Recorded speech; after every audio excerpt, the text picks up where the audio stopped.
Well, the Deputy White House press secretary addresses the firing of James Comey, saying President Trump had considered letting the FBI director go since the day he was elected. Speaking at a briefing today, Sarah Sanders said the president had lost confidence in Comey over the last several months. She said the FBI chief went around the chain of command and had shown several missteps and mistakes over the past year, including the recent FBI leaks. White House says it is not aware of any additional firings within the DOJ. Those comments come as the announcement continues to make waves in our nation's capital. One America's John Hines caught up with the President of Judicial Watch for his response. Hello, I'm here with Tom Fitton, who is the President of Judicial Watch, the watchdog group, government watchdog group. And Mr. Fitton, I wanted to ask you a little bit about the events surrounding the dismissal of Mr. Comey. I know that your group has had a lot of interactions with the FBI, Department of Justice. Talk a little bit about whether or not this is an appropriate action and the timing.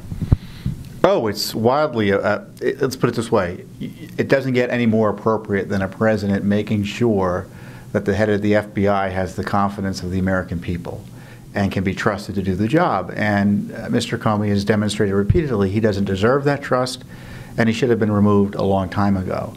Now, the left is complaining Trump is firing him now, suggesting he should have been fired sooner, but not now, and obviously never by Donald Trump. And that has to be discounted. You know, there's no doubt, and both Hillary Clinton and Donald Trump agree, that Comey mishandled the investigation of Hillary Clinton. They disagree about the reasons, but for instance, Mr. Comey coming out and saying Mrs. Clinton did all these terrible things, but she shouldn't be prosecuted, was the wrong thing for an FBI director to do. Now, I think she should have been prosecuted, but if she wasn't going to be prosecuted, the FBI director had no business coming out and excoriating her as he did. And that's one of the key reasons he was fired. So I don't understand what the complaints are. We can get someone that's going to get the approval of the majority of the Senate into the FBI now. And you know, the FBI is a government bureaucracy like anything else, John, and it's not immune from scrutiny. And you would think, if you listen to establishment Washington, that no one can do anything about the FBI director. In fact, he is answerable to the President of the United States, and the President exercised his oversight responsibility to make sure the laws are faithfully executed, and in doing so, he had to remove the FBI director. Good move by President Trump. This, I think it was the call of the Deputy Attorney General. Perhaps talk a little bit about him and his background and his decision. I know he was approved overwhelmingly by the Senate, so it seems like he has some bipartisan support in presumably making this decision. Well, he had an independent voice come into the administration, someone obviously appointed by President Trump. But the Deputy Attorney General had been nominated by President Trump, approved by the Senate recently. He was also put into a position as U.S. Attorney by President Obama previously. So he's, you know, he had the approval of both sides of the aisle at one point, and he comes in and does an independent analysis once he's finally in office and finds Comey's conduct lacking and recommends his removal. So that's the way the process is supposed to work, and I'm glad, Senator, because I guarantee you there are a lot of people around Donald Trump who are telling him, don't do this. You're going to get, people are going to accuse you of trying to mess with the FBI and all sorts of outrageous charges, and it's not worth it. But he did the right thing, despite the heck he's getting, and he knew he was going to get for doing it. So he's to be commended for taking this key step for government accountability. Do you think the hearing that Mr. Comey was at, I guess it was last week, the Senate Judiciary, had a lot to do with this, or perhaps precipitated this move? Well, he didn't help his cause. I mean, one of the key complaints, basically in the recommendation to fire Comey, is that he sees himself as more than just the FBI director, but as Attorney General. And he once again repeated under oath that he needed to prove intent to prosecute Hillary Clinton over the mishandling classified information. And that's not what the law is.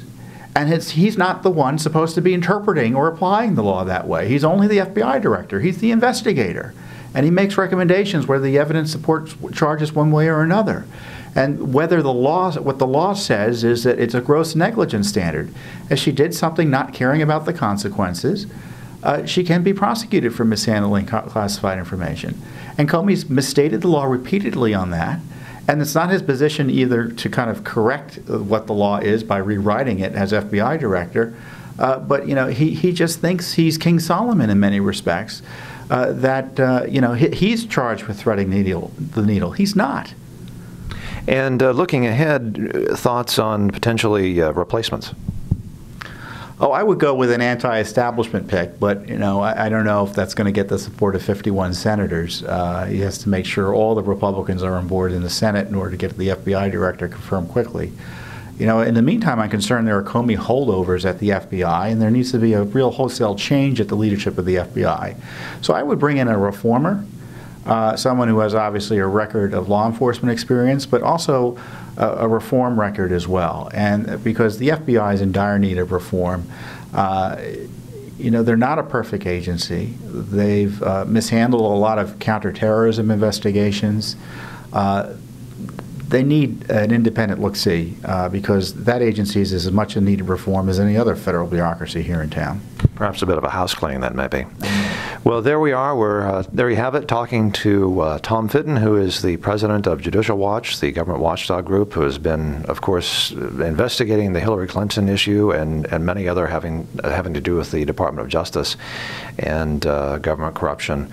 And back to you all in the studio. Thank you.